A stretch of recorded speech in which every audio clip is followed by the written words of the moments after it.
Lonikand police स्टेशनच्या हद्दीमध्ये तुळापूर परिसरामध्ये इथं एक मध्यरात्री एक पार्टी सुरू आहे आणि ती परमिशन शिवाय आहे, अवैध पद्धतीने आहे अशी माहिती पोलिसांना मिळाली होती. त्याच्यावरून या ठिकाणी कारवाई करण्यात आलेली आहे. इथे अशा पद्धतीच्या कारवाईच्या दरम्यान परिस्थिती होती की 100हून अधिक मुलं मुली आणि इथले सगळे ऑर्गनायझर्स या ठिकाणी होते. त्यांच्याकडे त्यांनी कुठली परवानगी वगैरे घेतली आहे का ह्याची पडताळणी केली असता असं लक्षात आलं की एक्साईजची त्यांनी दिनांक 6 रोजी 1 वाजल्यापासून ते रात्री 11:30 वाजेपर्यंतची परवानगी त्यांच्याकडे होती. परंतु ती परवानगी संपल्यानंतर देखील त्यांनी या ठिकाणी दारूची पार्टी ही कंटिन्यू केलेली आहे.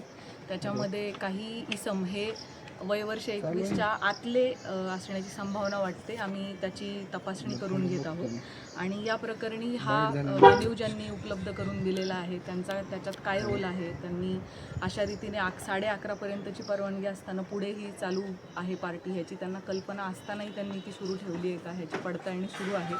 ऑर्गनायझर्सनी याच्यामध्ये त्यांना दिलेल्या परवानगीचा भंग केलेला आहे. त्याच पद्धतीने जे मोठ्या प्रमाणात लिकर इथं सापडलेलं आहे, लाखांमध्ये त्याची किंमत आहे. एक्झॅक्ट कॉस्ट आता एक्साईजकडून आम्ही काढून घेत आहोत. सो हे विक्री करणाऱ्या विक्रेत्याने कोणते नियमभंग केले आहेत त्या दृष्टीने तपास चालू आहे. त्यामुळे BNSचे कलम 223, 270, 3(5) आणि 292 याप्रमाणे गुन्हा दाखल करण्याची कारवाई सुरू आहे.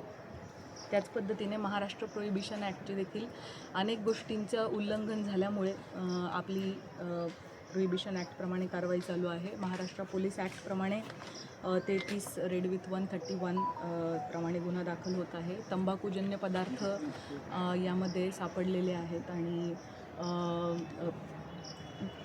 पॉट्स पण सापडलेले आहे, शिशा पण सापडलेला आहे. सो त्या दृष्टीने आपल्या तपास पुढे सुरू आहे आणि आपल्याला NDPSची स्मॉल क्वांटिटी देखील या ठिकाणी मिळालेली आहे. त्यामुळे या सगळ्या कलमांतर्गत आणि कायद्यांतर्गत पोलिसांचा तपास सुरू आहे आणि गुन्हा दाखल होण्याची प्रक्रियाही सुरू आहे. गांजा असेल, त्याच्यानंतर MD असेल, हिरोईन वगैरे असे काही अजून आपला सर्च सुरू आहे.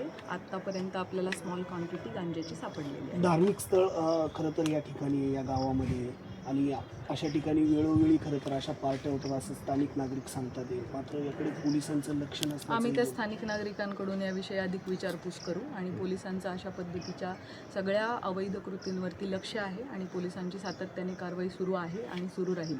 तरुण तरुणी किती होते याच्यामध्ये सहभागी आणि आयोजकाला ताब्यात घेतलंय का आणि त्याचबरोबर हा बंगला कुणाचा होता त्यांच्यावर काही गुन्हा दाखल करण्यात येणार आहे का? मी सुरुवातीलाच सांगितलं त्याप्रमाणे या सगळ्या गोष्टींची पडताळणी सुरू आहे आणि जे या गोष्टीसाठी जबाबदार आहेत त्यांच्यावरती कारवाई करण्यात 100पेक्षा जास्त तरुणी होते. मात्र हे कुठून आले होते? संपूर्ण महाराष्ट्रात आले होते की महाराष्ट्राच्या बाहेरून? त्याचा सध्या आपला तपास सुरू आहे. Thank you so much.